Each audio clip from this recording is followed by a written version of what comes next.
Hello, everyone, and good morning. Welcome to our live feed update for September 13th.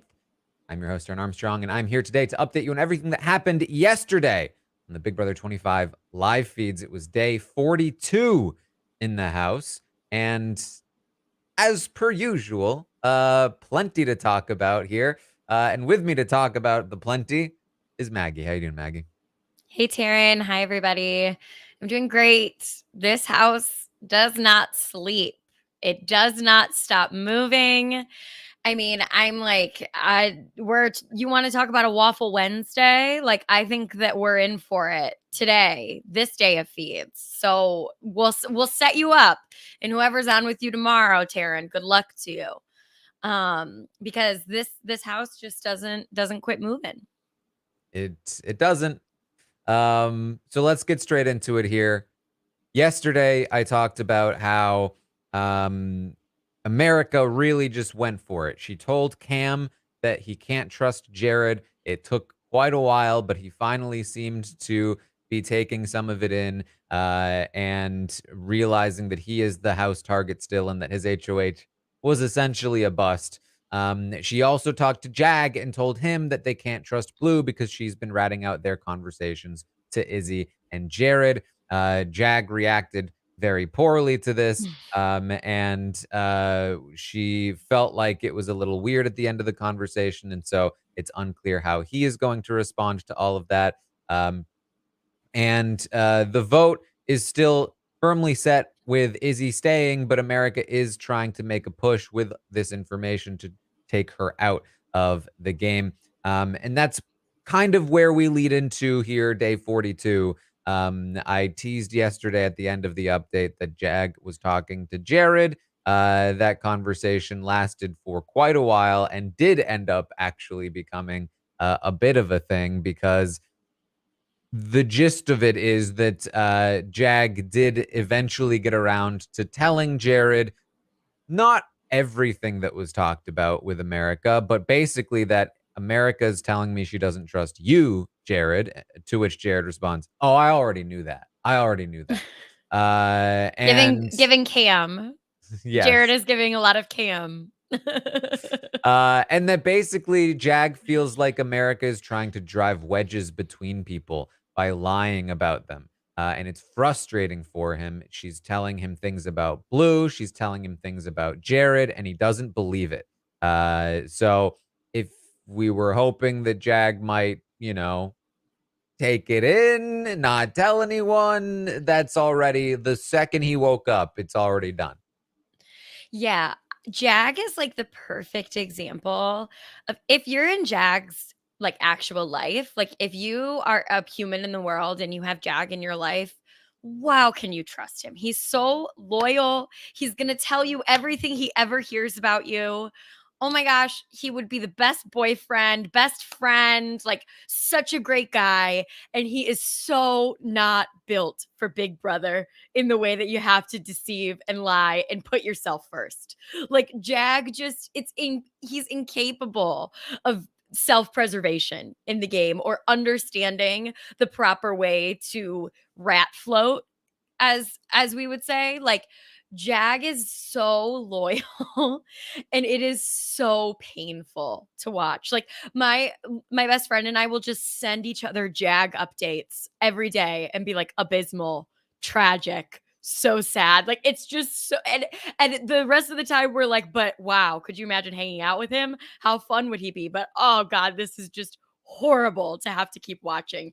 And it's true. It's just it's Jag going pre-jury was written in the stars, and because of the twist, we're gonna have him around now. But the gameplay level is tragic. Truly. He says, the thing that sells to me, that every time America talks to me, it's like, well, let's go talk to that person. And she's like, no, no, no, we can't talk to them. That's how I know she's lying to me. What? Jag, what?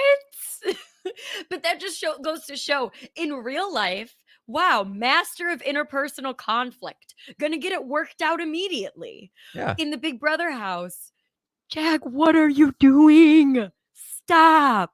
Oh my gosh. It's so frustrating. It's beyond. Yep. Well, that's Jag in the morning. But don't worry. Listen, Jag, he's up and down. That's Jag for you. He has moments. That's why it's frustrating. That's why we're still reacting this way. Yes. If he was like irredeemable as a player overall, we would just get on here and be like, Jag's jagging, whatever, let's move on.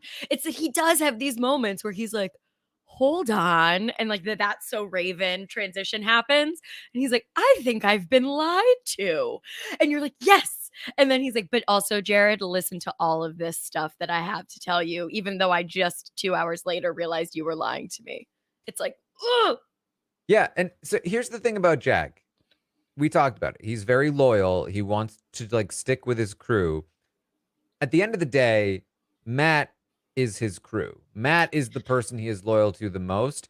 And Jag is incapable of playing the game the way the game needs to be played. But he is tied to Matt, and Matt is going to like lead him in a direction. And Matt is a big part of the reason why Jag has been going in the wrong direction, because Matt is doing his own thing and going in that direction, which is bad for Jag because those people that Matt wants to work with don't want to work with Jag. However, Matt this week has started to play the game a little bit differently.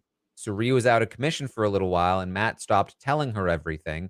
He also started to actually consider working with Corey in America, giving America some information and talking more with Corey. And so, if Matt goes in the right direction, Jag may follow, which is a little bit of a hint for later tonight.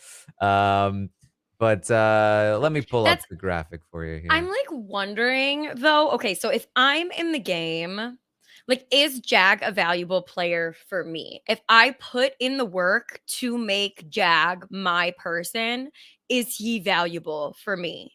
Because like the problem is that America, like you talked extensively about this on the roundtable last night. So if people are wondering, want to hear more in depth, go listen to that. They were you guys and Mari. It was so wonderful. I loved it. But you guys talked extensively about how America tries but is not active enough. Like she thinks she's putting in the work, but she's not. Like if you put in Cirie level work with Jag, is he valuable to you in the game? I think so. I think that like especially because once he's with you, he's going to be hard to lose, which is part of why it's so bad that people are losing him. Yeah. Yeah, because I actually, like I just said, like Jag is so loyal. I think that he would be very worthwhile to have on your side in the game because he just can't, he's so blinded by his loyalty. He can't even see when somebody's two timing him, you know?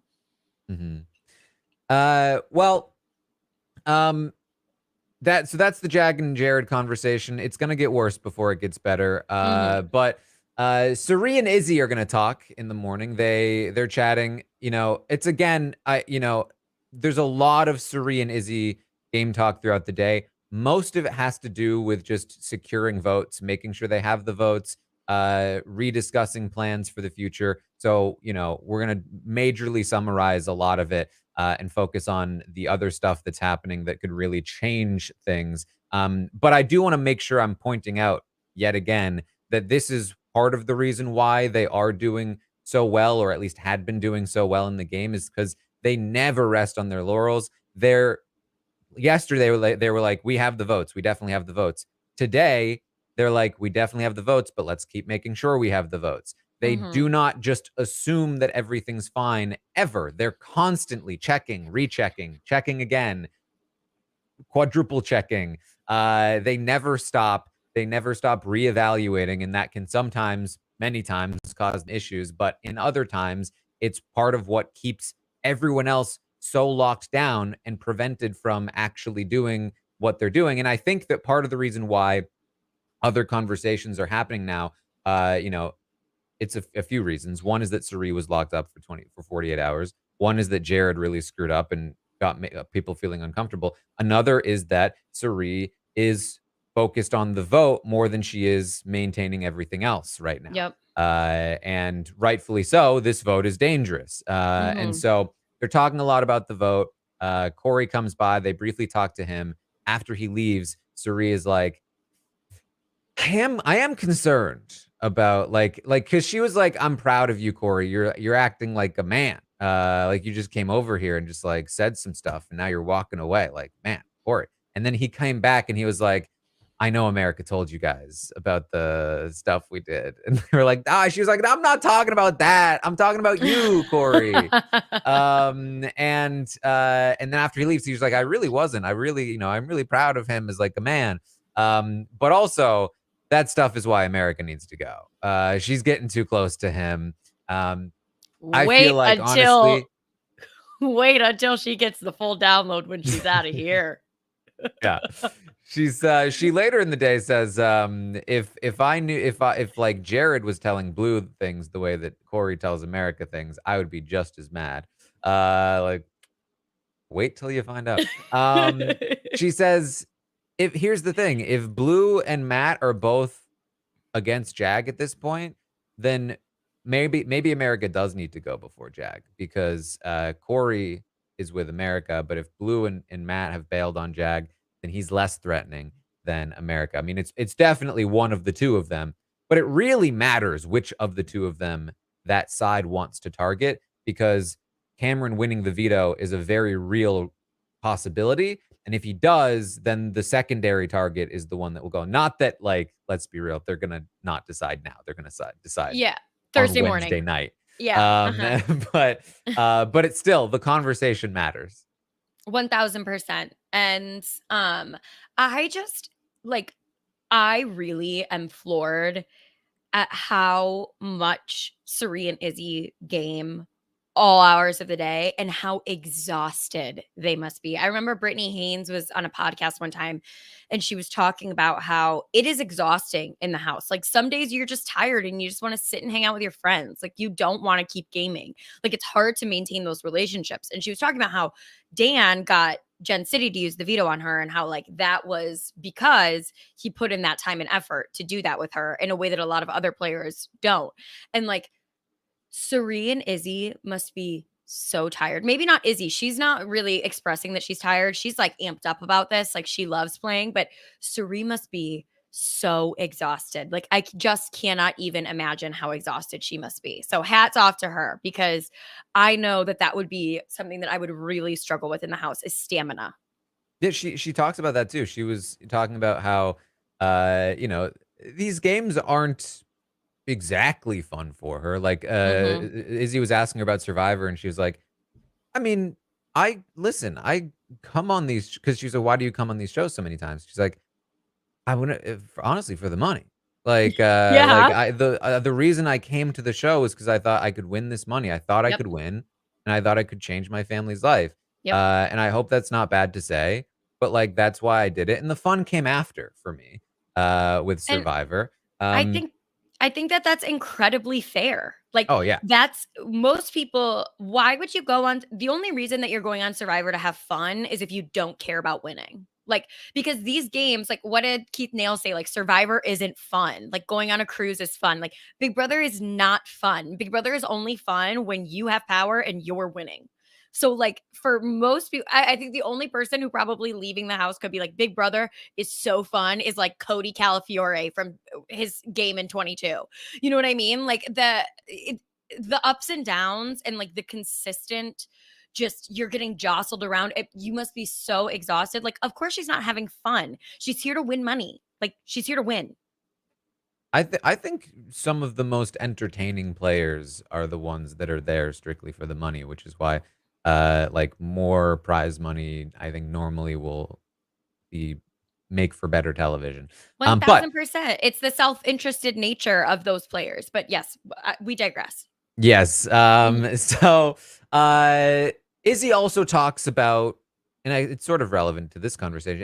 Izzy talks about how Corey asked her if she ever thought she should be playing more selfishly, and she's about to go on her normal thing. We've talked about it a few times, but before she can do that, Corey, Sari is like, "He what?" She's like, "Oh, not like in a bad way. Just like," she's like, what was he talking? What was he referring to? Wait, is this why Jared is so mad at Corey? Is this why he's been going on about Corey and suspicious about him?" She's like, "I don't know, but like it was like about the veto." She's like, "Oh, okay. No, that makes sense. Why aren't you trying to get the veto used on you?" And then she goes on like, "Not me playing selfishly, is playing for you, Suri." And everything like that. But it was interesting because it was another hint about that conversation that happened the day before, where clearly Jared was talking about Corey and America, and Suri had to kind of set him straight about like how he should be acting around them. Yeah, I think, and also, like, that's why when he was just, you had such an issue with the way that Corey brought it up to Izzy and how he was like, "Don't you think you should be playing more selfishly?" It's like those types of conversations, people know that they have to have them, but the art of getting somebody to get to a point that you have led them to by making them think that they got there themselves is incredibly difficult. Like, we, from the viewer standpoint, are like, "Well, that's just what you have to do." But actually navigating that is incredibly difficult because it takes so much knowledge of the way that the person that you're speaking to works. Like, you have to have hours and hours and hours of knowledge and understanding of that person to know what tactics will make them think that they came up with the idea themselves. And if you don't have that, or even the EQ to get you to that place, you end up with clunky conversations that then can be reported back and you can be ratted out for what you were trying to do. Yeah. Well, Corey's gonna talk to Cam, and Cam has woken up. He's thought about the Jared stuff, and he's come to the conclusion, I've been an idiot. I've been trusting Jared. This is I mean, and when I say that, he's not saying that. No. He's now, and he's not even acting that way. He is now acting like, Corey, I have figured some stuff out. Mm. No, nobody told him, not especially not America. Because and that's the thing that's so wild to me. Because I was thinking, like, wow, Corey has actually been like America's best ally because he's not ratting her out. But I realized it's ego. He doesn't want people to know that he didn't know, and America, of all people, told him. So, yeah, he's going to take that one to the grave. Oh my gosh. He's never going to tell anybody that she spilled the beans because he needs people to think that he came up with this himself. He woke up and figured it all out. Like, how this is the way. Ask not what misogyny can do to you, but what you can get misogyny to do for you. Good job, America. Uh, Cameron warns Corey. He says, "I know you felt a little weird about Jared lately." And Corey says, "Yeah, I mean, vibes have been a little off." He says, "Well, I can confirm that he has an issue with you." And Corey's like, "Oh, wow, well, thank you." I'm so glad Taylor's in the chat because when I you love said you, that, Taylor. that was my first thought. I love you, Taylor. Cam tells Corey, "We need to get a group together because with Jag, Matt, Bowie, America, like we can make a run at this thing if we can get that group together." And Corey is stressed about this. He's like, "Yeah, no, yeah, this is dangerous, but yeah, no, you're right. You're right, of course." And like he obviously needs to convince Cam that he's on board while also realizing that like Cam is a walking grave at this point, and trying to associate with him when he has no power makes no sense. And so um, he's agreeing, and then immediately leaves the room back to Suri and Izzy, who are still on the game room couch, and he tells them, "Oh, Cam's trying to put this group together."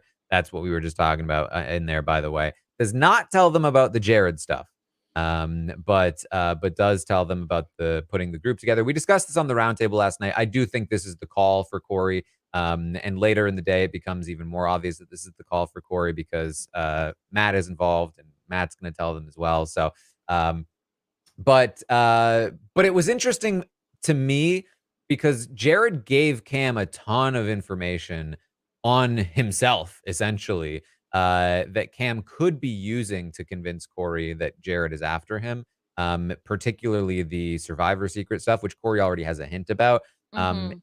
if he ever has a longer conversation with Cam about Jared, now Corey probably wants to avoid one because he's worried about the ramifications. But Mhm. if Cam ever decides to use that information, it only will further bolster Corey's sort of anti-Jared agenda. And Yep. more importantly, next week, if Cam is on the block, I would expect even more so that information may come to light.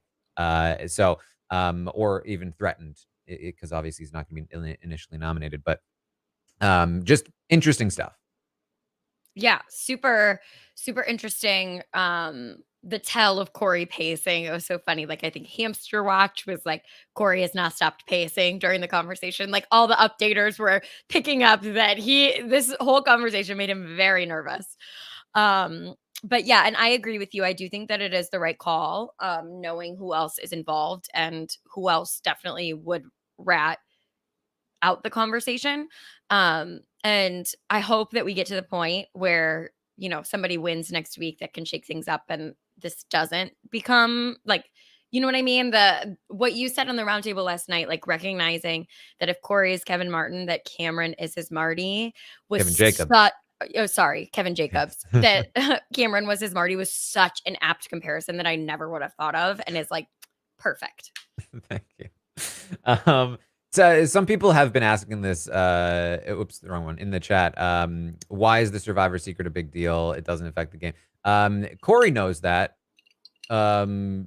Izzy knows that. Like, everyone knows that the survivor secret doesn't matter, except for Jared, who is trying to claim it is this big thing. But like, the point is that Jared tried to use personal game information in a way that was against Corey, a weapon against Corey, with Cameron. And so if Cameron lets Corey know that, hey, Jared told me about your secret for no reason at all, it's an indication of where Jared stands with Corey, which it would mean bad things for Jared if Corey knew the true extent to which Jared was against him. So America is going to continue to run around the house trying to gather votes against Izzy.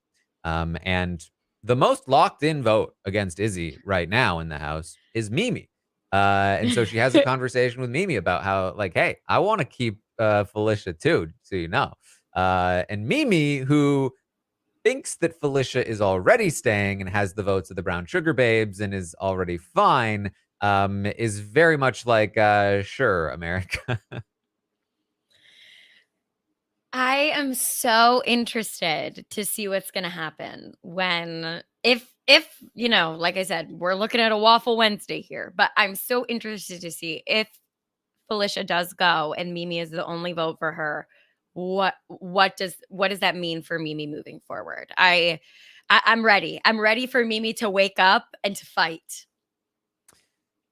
It'll be interesting. We're going to get more on the Mimi stuff later in the night. But Cam is not done. Cam is going to go and talk to Jag. And Jag, who just had that big conversation with America the night before, has already decided, no, I refuse to believe. No, America's the bad one. She's lying to me. She's trying to make me she's trying to make me think that I'm in a bad position and I'm not. And now Cam is going to talk to him. And Cam is telling him we need to get out Izzy. And here's the thing, Jag. I know I'm next. I know that everyone is after me. I'm not stupid. I know this. I have known this. And I definitely did not find out last night. I also know that I'm not going to be put on the block next week. And it should concern you who might be put on the block in order to backdoor me.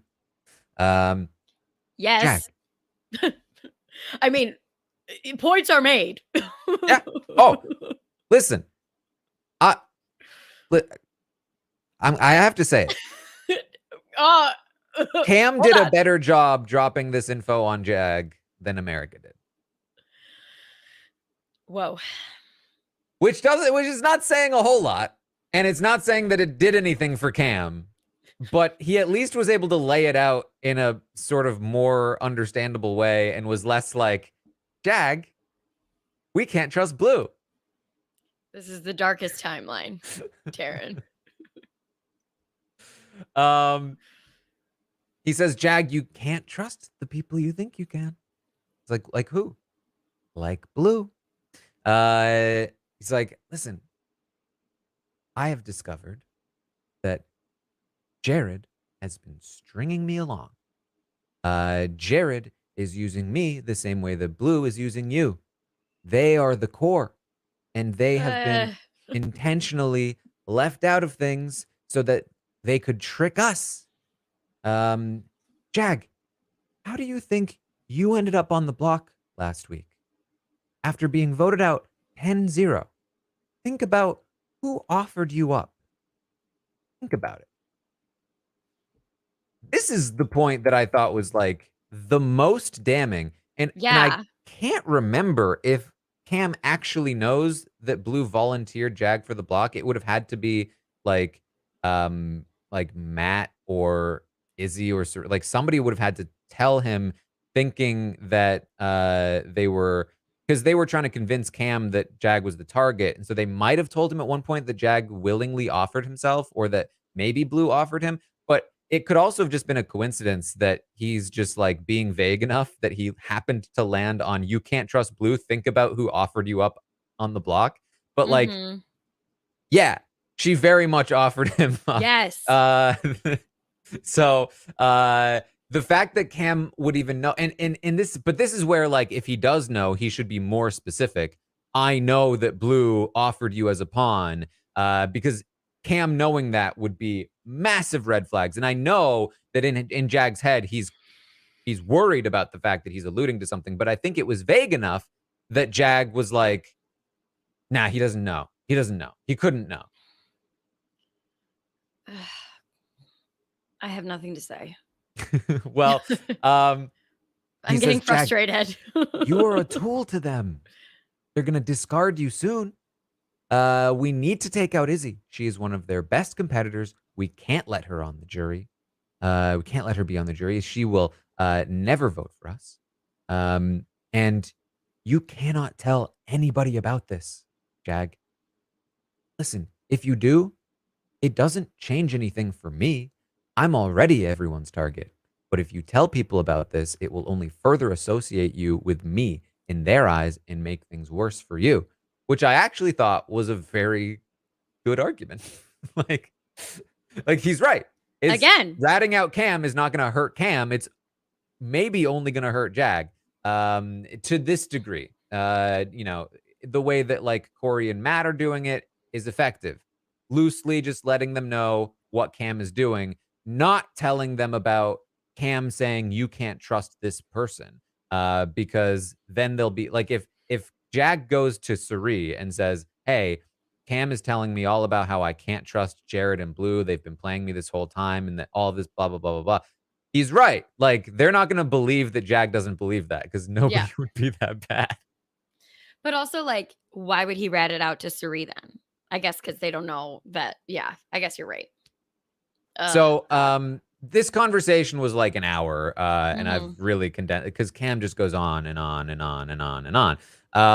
And Jag doesn't give him anything, really. I mean, Jag is just like, he's just kind of nodding along, and he's definitely like perplexed at moments, especially I think with the Blue stuff, with the who offered you up as a pawn last week.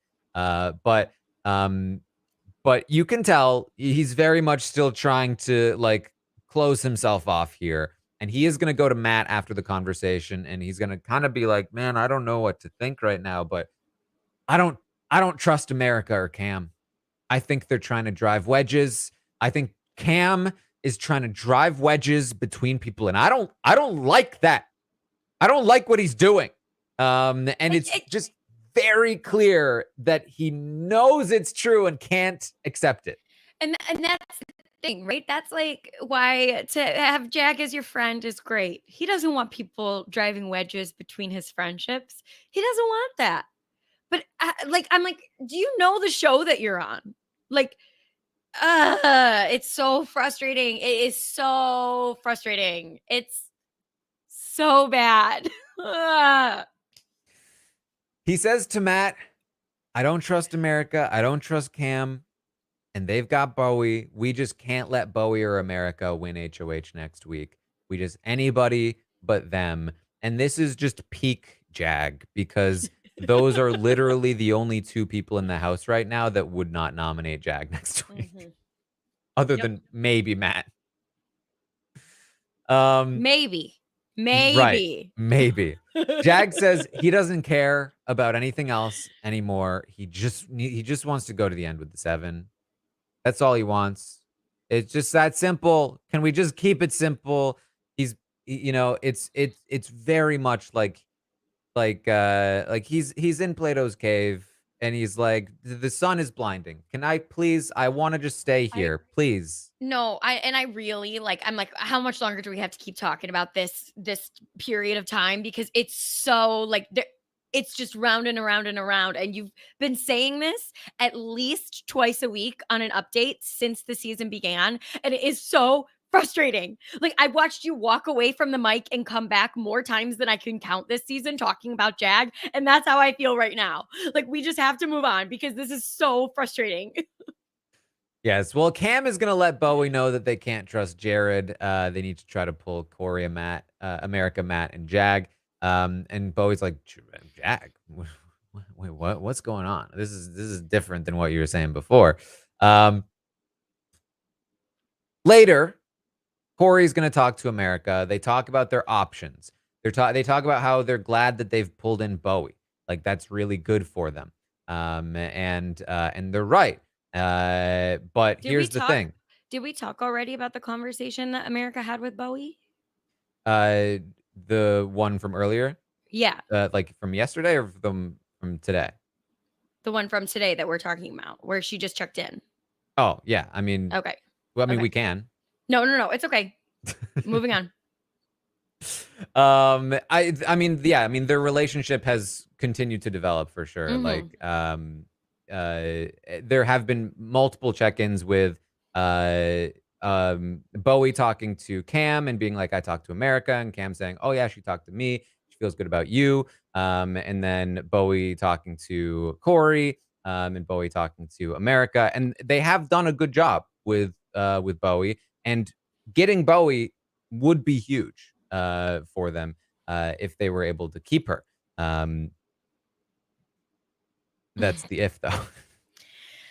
Yeah, I'm interested to hear your perspective on what we're about to talk about moving forward. The if. hmm What the truth is. Yes. So just to finish up the Corey and America talk, for as much as like America did do like a check in with Bowie, there's a reason I haven't been talking a lot about America yet.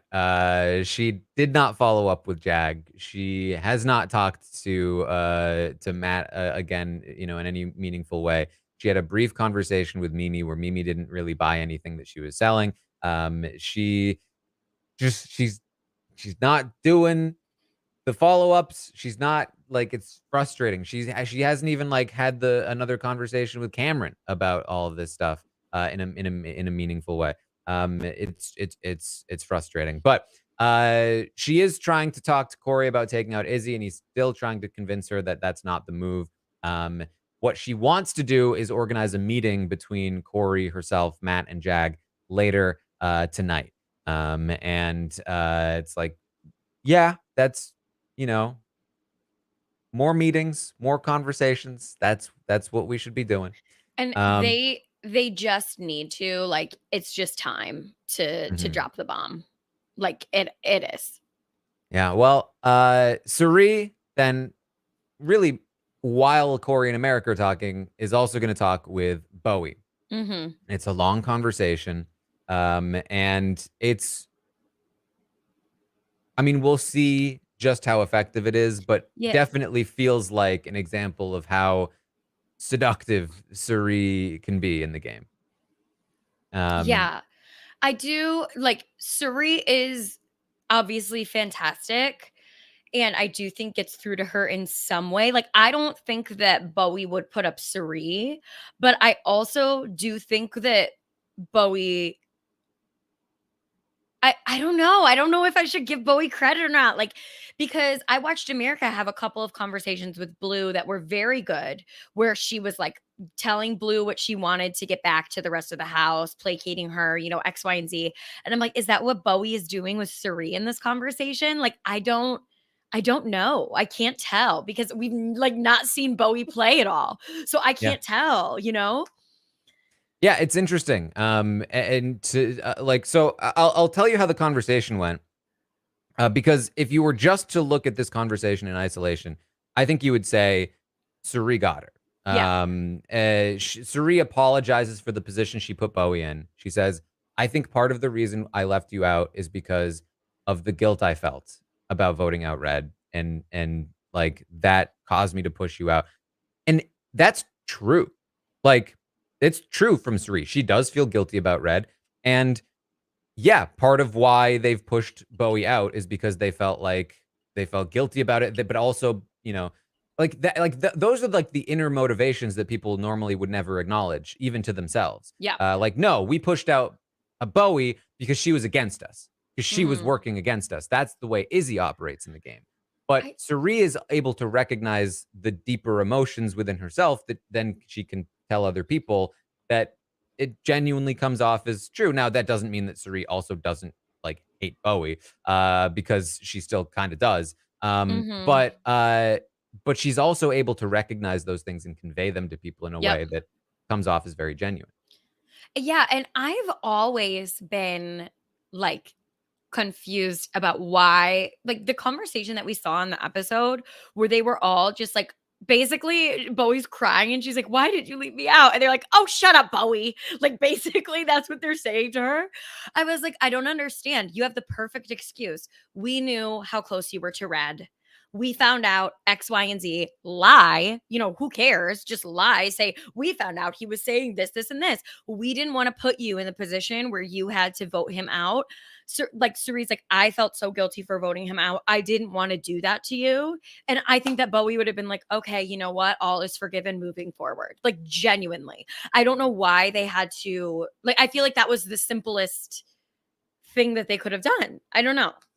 Yeah, I mean, and there are people in the chat saying like, she doesn't feel guilty, like she's still being mean to Bowie, and that's what I'm saying. Like, I mean, honestly, if anything, guilt is usually a primary driver in Hmm. being cruel to people.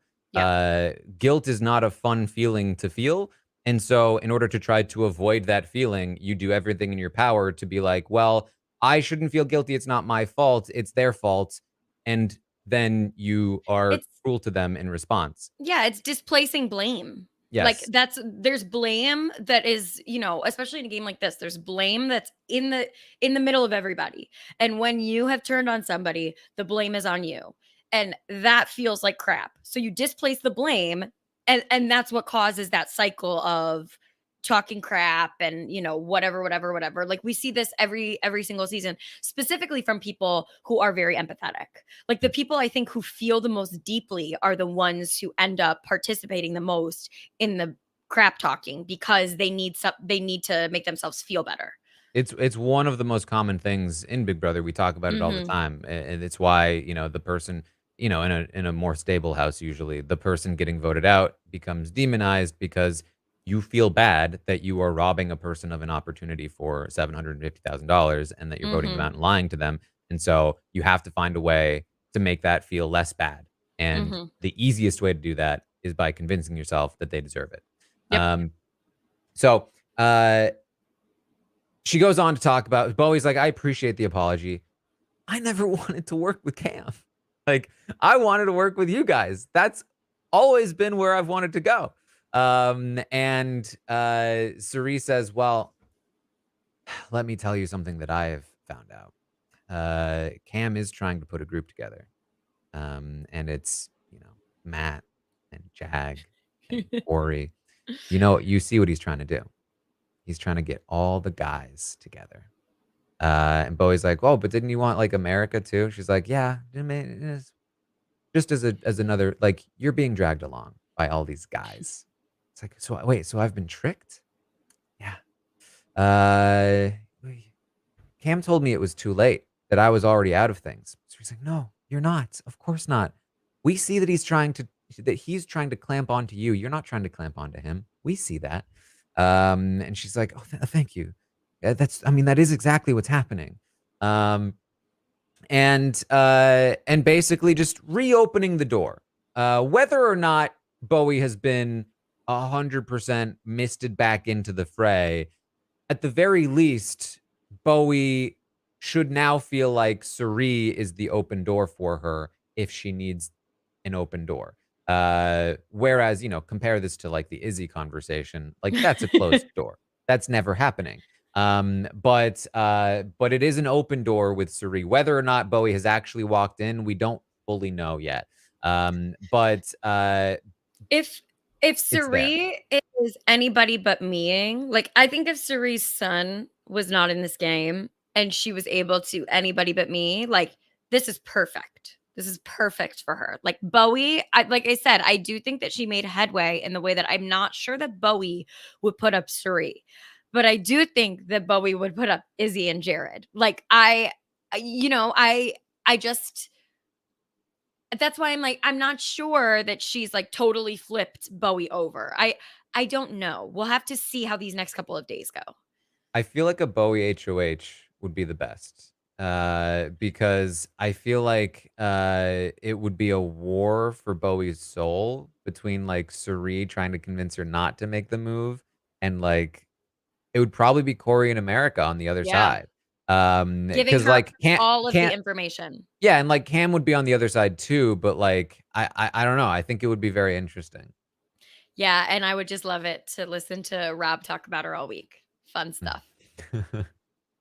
So that conversation happens. Felicia's gonna talk to Mimi. And again, Felicia does have conversations. There's a lot of Felicia and Suri conversations that we're just kind of glossing over because Suri is just continuing to lie to Felicia essentially and make her feel comfortable right now. Yeah. But Felicia talks to Mimi and she's concerned. She's starting to catch on that she might not have Suri and Jared. And that's concerning for her because if she doesn't have Suri and Jared, she thinks she's going to go. And Mimi says, no, Felicia, of course you have them. You should not worry. And this is where it's like, even just like, because I think Suri, she plans to. She'll go to Mimi. She'll tell her that they need to vote out Felicia. Mimi will probably come around. She might just be suspicious moving forward. But the fact that she's now like said to Felicia, reassured Felicia, she's making a stand. She's making a statement. Suri and Jared are with you, of course. She's now said that out loud. And when Yeah. it turns out she's wrong, like you have to contend with that in some way. And so that's a concern. But the other side of this is that Mimi, again, will say pretty much straight up to Felicia, I was talking to America earlier. She was saying she wants to keep you. I don't believe a word of it.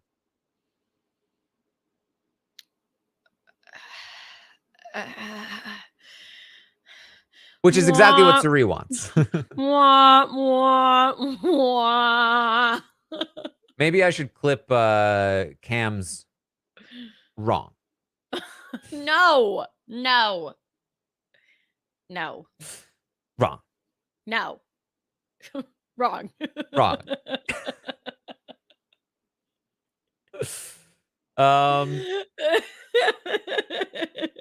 Cam's gonna talk to Matt and let Matt know that they can't trust Jared.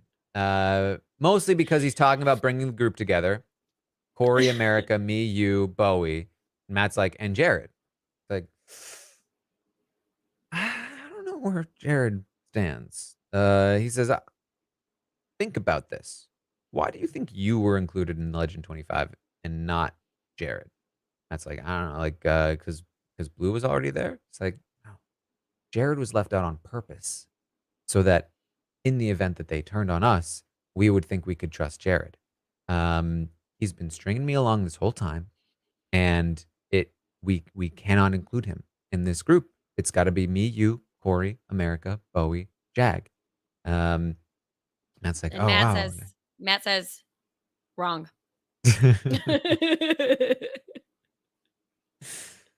Matt is going to run this straight back to Suri and tells her, hey, this is Cam's trying to put this group together. He no longer trusts Jared, which is news to Suri.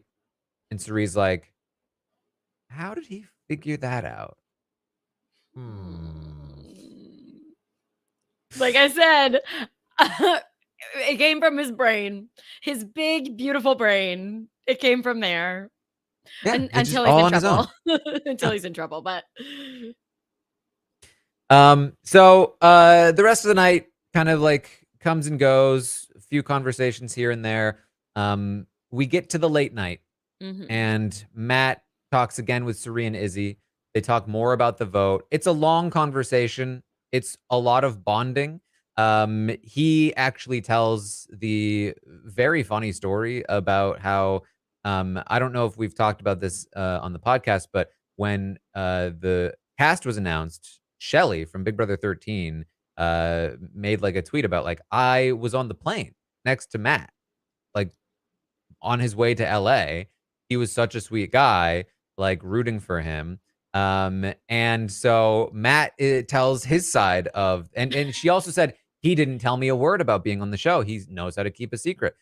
So now we're getting the other side of the story. Matt says on his way to LA, he was talking with this woman on the plane, that he got bumped up to like first class, which was nice. And he was talking to this woman for a while. And she was asking what he was doing in LA. And he was like, oh, I'm going to do like modeling. And she was like, oh, you should. And she's like, you should like do TV. And he was like, oh yeah, like I've watched some shows. And then she started talking about Big Brother and how she knows some people from Big Brother. And he was like, oh, that's interesting. And then she eventually came around and said like, yeah, I was on season 13. And he was like, that's wild, like such a coincidence. But he didn't say anything. He was like, I thought it was a test. I thought I was being tested. That because they told me you're not supposed to say anything to anyone. And all of a sudden, there's this woman who claims to be from the show who's asking me if I'm going to be. I was like, this is a test. And so I lied to her. Oh, so good. I guess bumping to first class is not a common practice there for contestants. But it's very funny. They were trying to figure out who was this. Do you remember her name? I can't remember her name. They're like, was it Rachel? Like probably not Rachel. She wouldn't have just said 13. Yeah. And so they couldn't figure it out. But it's just very, very funny. Very funny. Unbelievable coincidence. Yeah. Wild. Maybe that shows Matt is destined to be the winner. Taylor says, I was behind the jump seat in economy with no TV. This is blasphemous. And Taylor, were you flying from, I'm from Detroit too. So if you're flying from Detroit, that's like a 4-hour, that's a long flight with no TV. You could have watched 2 movies. Yeah, how is Taylor supposed to have like these kismet moments of like running into a former Big Brother player before showing up on the show? Yeah, what the heck?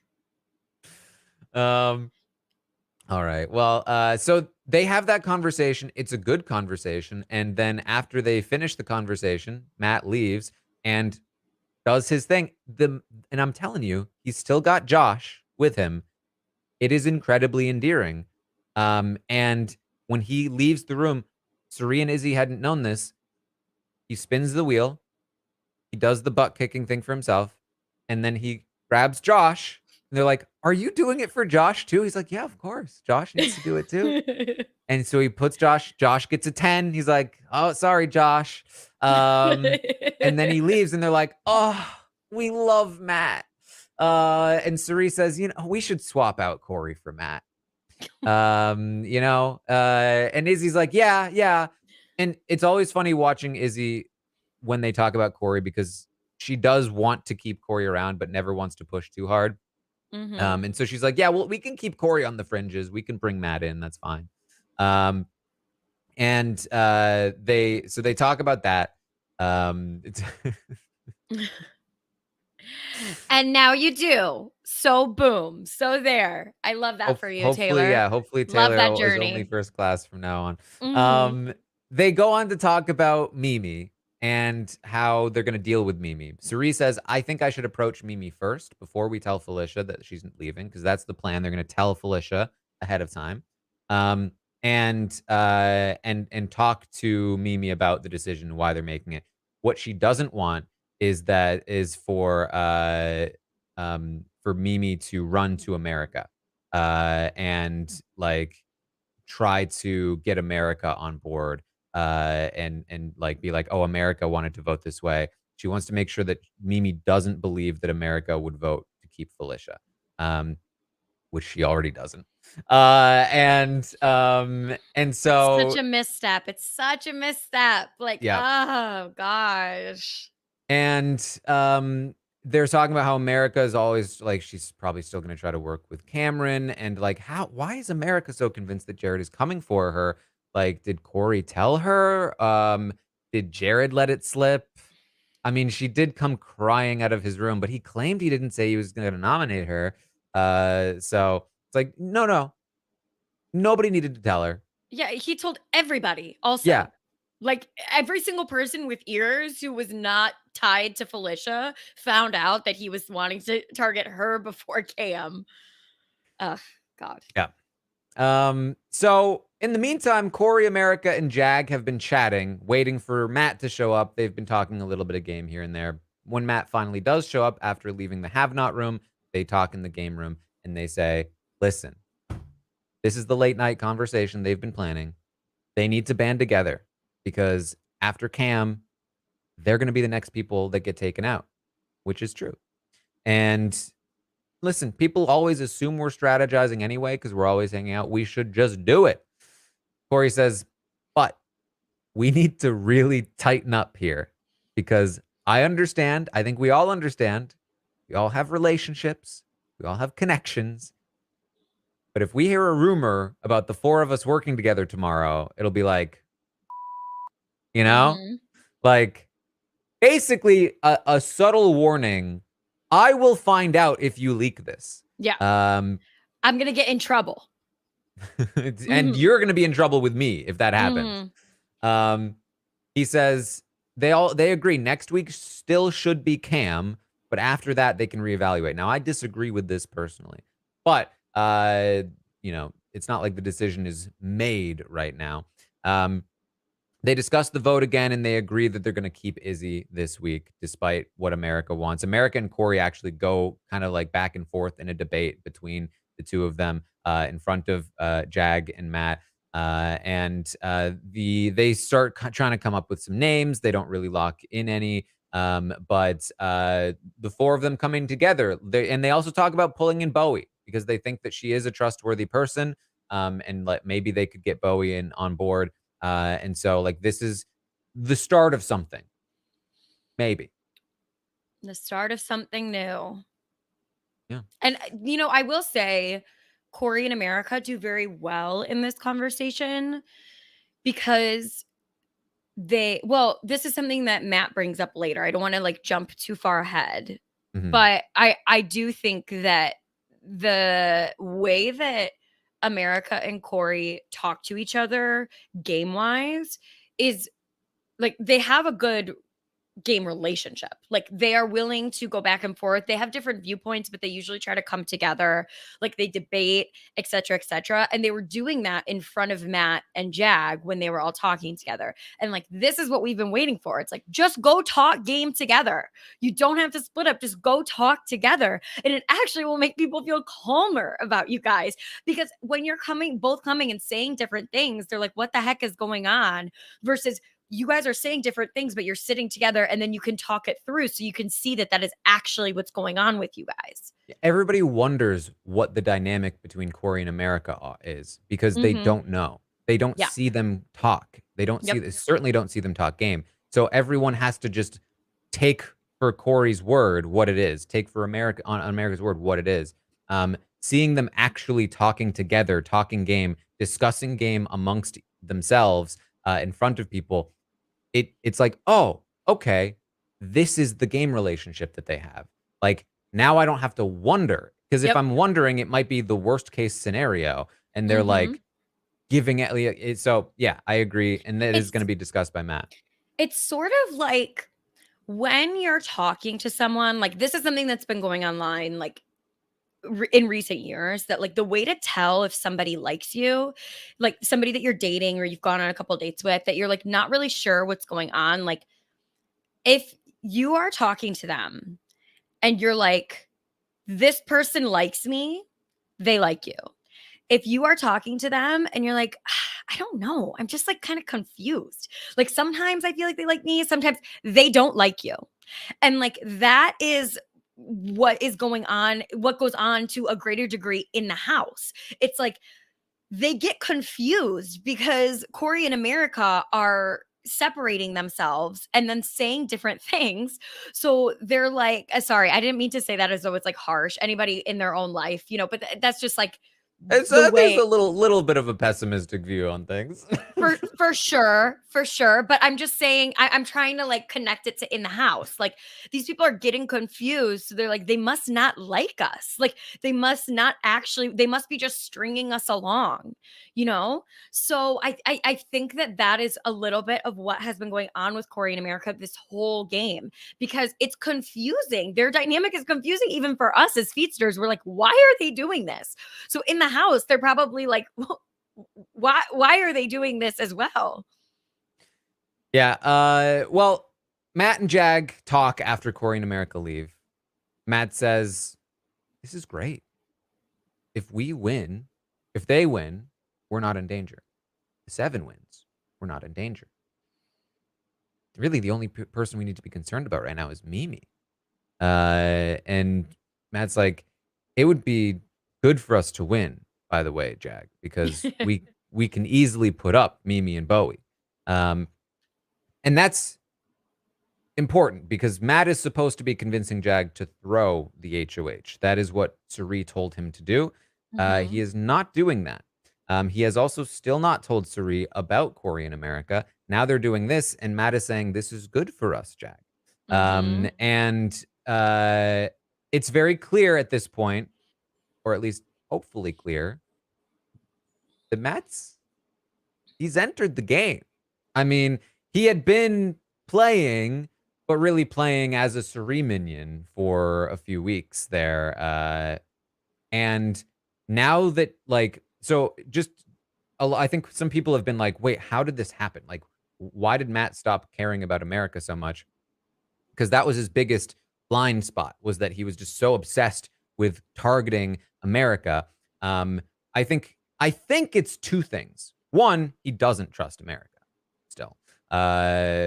But I think that when he found out that America wanted to put him on the block as a pawn last week, Mhm. when Blue was telling him that, he got very upset. Um, but then instead of that solidifying his animosity toward America, it seemed to have had the opposite effect, which is what it should do if you're a Yeah. game player, where he went, "This is a concern to me. Uh-huh. I should work on my relationship with America so Yep. that I don't get put on the block." Mhm. And I think that's part of why he had that conversation with her where he told her about the power. In addition to that, and maybe even more importantly, maybe less importantly, um, we've been talking about it. Corey has been working very hard on Matt for a while, and having a lot of personal conversations, a lot of game related conversations. Corey talked to Matt earlier in the day about how they're talking to each other. And obviously they both have a good relationship with Cirie, but they should not be telling Cirie. They should get on the same page about what they are telling Cirie, because he recognizes that they're both telling Cirie things. And so they shouldn't make this out to be a rat race. Yep. That like, if I tell something about what we said that you didn't tell them, that then we're in a bad position. Yep. And that in itself was kind of a risky thing to say to Matt, Mhm. but Matt didn't rat it out. Mhm. And so they talk, Matt and Jag talk about this, and Matt says, "I really trust Corey," and Jag says, "I really trust Corey." They don't trust America, but they do trust Corey. And so I think it's a combination of those things. Matt wanting to get in with America so she's not nominating him, and also trusting Corey, that has led to this idea of like, okay, I can play this game. I can be good with them. I can be good over here, and I don't need to tell everyone my information. I Yep. can have a final two with Jag and still act like I'm not with him, Mhm. and also genuinely be kind of annoyed that he made a deal with Cam and didn't tell me about it. But like, I don't need to say these things. I can feel a certain way Yep. and not have to act on it. Oh my gosh. And it's like, oh You my God, like we have watched this man develop into a player. Which always is fun on the seasons. Like, I feel like this happens every once in a while where somebody comes in and they really don't know the game. And then you just sort of throughout the season, you're like, oh, they have a natural inclination to know how to do this. Or like once they've picked it up, like they're running with it here. And like this is exciting to watch because also these types of players don't overthink as much because they're sort of like learning on the fly. And Matt's had his hand smacked a couple of times. Like he's done things and he's had setbacks. Riley went home, the big thing is that his number one in the game went home. And so I think that he's right here in this sweet spot where he's going to be moving forward and it'll be really interesting to watch. Yeah, I mean, he has. I mean, what Suri said that we should swap out Corey for Matt is exactly what Matt has done, and Matt has been doing that for a while. But Yeah. like Matt was taking Corey's spot in the Hmm. Suri group, but he wasn't taking Corey's position in the game Yep. because Corey was still the one willing to make a move, whereas Yep. Matt seemingly wasn't. But now that Matt might be willing to make a move, he really has kind of entirely usurped Corey's position because Matt can now use Corey in America to Hmm. take a shot at, say, Jared, then discard them. And now Uh-huh. all of a sudden, Matt's running the game. Yeah. And so after this conversation, Corey in America talk. And I do want to talk about this because I think that this is very important to today, like this day, Wednesday, and the rest of the week, which is they're really debating now whether or not they should rat out that they know about the seven. Mhm. And what do you think, Taran? What do you think they should do? So what they talk about Uh-huh. after, and we'll come back to the Matt and Jag conversation Yeah. soon, but they Corey tells America, I think they're probably going to leak this. And Mhm. America's like, well, why did we do it then? She's like, "I wanna go to bed." And he's like, "Listen, if because we need to take a risk. We're Mhm. we're not in a good position. You're in a worse position than I am, but we need to play this game at some point. Mhm. So we need to take this risk. If they do Good. leak it, I think the play is we run back to them, we dump everything, Yeah. and we vote Izzy out." Yep. And she goes, "Oh, I hope it leaks then." He's like, "Don't even think about it." Um, So I think that's a play they could make here. Um, for me, I would have told them. Yeah, me Like, too. or at least like we had that initial conversation. I would check back in with them the following day, get a sense of like how they felt about it, and then tell them. But like again, there reaches a point where you need to give the information. Like if you're Yeah. supposed to be building trust, like at some point, you telling them that information is going to make them trust you less Mhm. because you didn't give it to them before. Yep. And you're going to rapidly approach that situation. If they say Yep. like wait until an HOH, it could work, but it could also backfire. And so I think that they should give the information. And the real trick of it is that if they gave the information now, they don't have to do it in a way that is like, and this is dire, and we need to target them because of this. They could do it in a way that is like, listen, Yeah. here's what has kept us from aligning this whole time. Mhm. They have been because we've known about the seven deadly sins for You haven't weeks, told us. Yeah. and you know, be like, and we also have an alliance with them, and Mhm. like share this information and be like, listen, we could both run back to them and Uh-huh. rat each other out about this, but that's how we've been playing this game this whole time. And they're telling Oh, us, Jag, that you're next. And that would I'm be sure they're so telling good. you that we're next. Um, right? So like they need to have that conversation. That's what I would want them to do. But also Mhm. I say that I don't have a lot of confidence that they'd be able to convey it in the proper way. You know what I Yeah. mean? So, like, I feel like them not doing it might be the right call for them and how they are playing the game. So, we'll see. Yeah, I really hope that that's what happens. How thrilling would that be? Because then Jag's entire world would explode.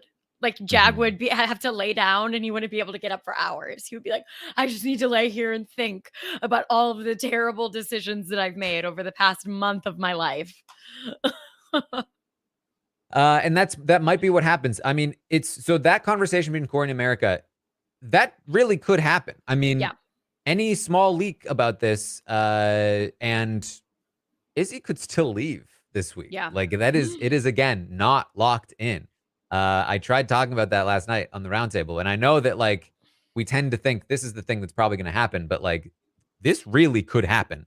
Um, but to go back to the Jag and Matt conversation, how are they feeling about what just happened? Matt Mhm. says he feels good about it. Matt's very happy to play the middle and be good with everyone. And Jag, we know Jag. He doesn't want to play the middle. He wants to be with his crew. And Mhm. so it was so blatant here. Jag is asking Matt, but which side do we trust more? And like between the remaining six and this new group of maybe five with Bowie, who would we trust more? And Matt says, well, we probably trust the six more. We've been working for them longer. But I know it's scary because of everything that's happened, but I think we should just be on both sides. Like it doesn't matter. Yeah. And We can Jag's like, but float. I want to, and Jag literally says, but eventually we have to pick a side. And it's like, not really. I mean, Like, also, like, yeah, maybe if one side is decimated, but then we create a second side from the remainders, you know? right. Like, oh gosh. But, and I swear, like, in order to understand Jag, you have to, at least for me, my interpretation of Jag is that he has the information he needs to Mhm. tell him he's in a bad spot to tell him what he needs to do. And Oh, he literally closes himself off to that information until it is opened by somebody or something. well, Um, then he goes on in this conversation, right? He goes on to tell yes, that's what I'm getting at. yeah. So now that he's had this conversation with Corey and America, and Matt is saying this is a good thing for us, Jag's remembering my one issue with the six is Jared. You don't Eh, say. I mean, he was super weird with the veto. Like now that he has an option, now that he knows this is a viable path, he's willing to look at the evidence that he didn't like before. Mhm. One of the major pieces is why was Jared trying to convince me that I was going to go up if he used the veto and that he might use like what was he doing? And Matt's like, I don't know. He was probably talking to Cam about all of it, and I don't know. And he's like, I listen, Matt, I trust you fully, and that's pretty much it. I don't trust anybody else as fully as I do you. And Matt says, well, I also trust Suri, and that is still Matt's weak point here. But to be fair, he should trust Suri right now to the degree that he Mhm. can. But luckily, he's not saying anything to Suri. Jag says, but Matt, the problem with Suri is that she told Jared about the power. And so this is point number 2 on how Jared has been screwing up their games. Matt's like, she told Jared, and he's like, yes, that's what I tried to tell you before. You know, the massive piece of information that Jag has had that he kind of attempted to tell Matt once before being interrupted by Suri, and then they made a final 3 alliance where they did a handshake and then never brought up again. That piece of information, now all of a sudden he's like, wait a minute, yeah, I'm remembering this now. Jared and Suri are super tight. He says, she told Jared, yes. He tells Matt the whole story. I was told by Suri that you were going to use power on me. And then Jared comes and he says that the power is going to be used on me. And I was like, Suri, how does Jared know? And she was like, what? I didn't say anything. And I was like, I didn't say you said anything. And then she ran off. and clearly got mad at Jared. And then Jared came back to me, and I wouldn't have even known any of this if Jared hadn't come back to me the second time, mad at me for saying something to Cirie. I'm telling you, you can't trust Cirie 100%.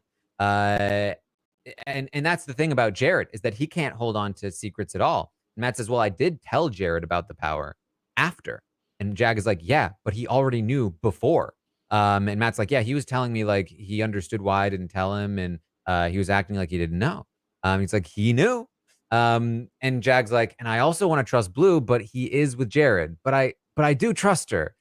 But he is with Jared. And that's when Matt talks about how he likes that the difference between Jared and Blue and Corey and America is that Corey and America clearly had different targets tonight, and they were arguing about it. And they came to a conclusion, but Blue and Jared are always going to look in the same direction, aka Blue's always going to do what Jared wants. And they like pre-rehearse before they come in, I think they said. Like they like you can tell that they discussed it before they even talked to us. Yes. And Jag says, I trust Corey a lot. America is still scary to me. I don't think I can trust America 100% either. And Matt agrees with that consensus.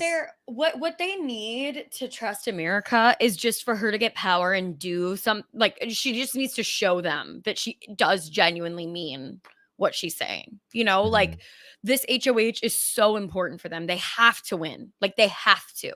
I mean, I think when it comes down to it, if they have more conversations, like Corey needs to back up the information that she's been saying. I think that would go a long way, because they really feel like America is just like pulling this stuff from whole cloth, and they don't want to believe it. But if Corey is also saying it, Corey has built those relationships up slowly enough. And that's, again, the thing about America, is that when she did this with Jag, she pulled him into the store, into the have not room, and just dumped immediately. Like these kinds of conversations, like the revelatory conversations that happen, the famous ones, they always come after like an hour of talking, feeling more comfortable.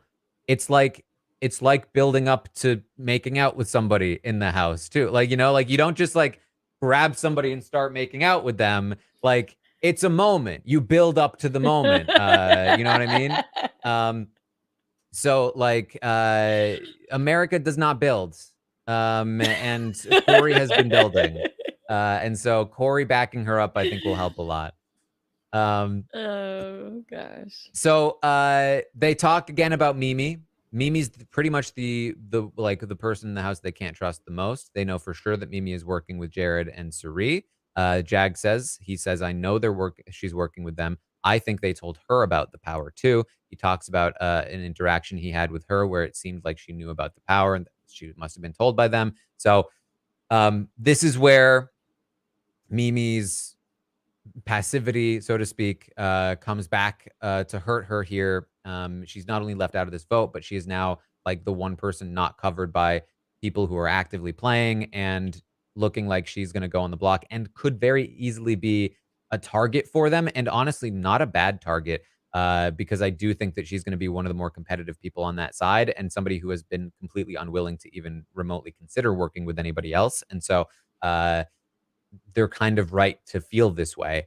But I would hope that the Felicia thing opens her eyes and maybe she starts having these conversations and gets off of that target list, but we'll see. Yeah, I'm interested to see where it goes today. So one final thing. There's been an argument going on through the day. Can you guess who's involved in it?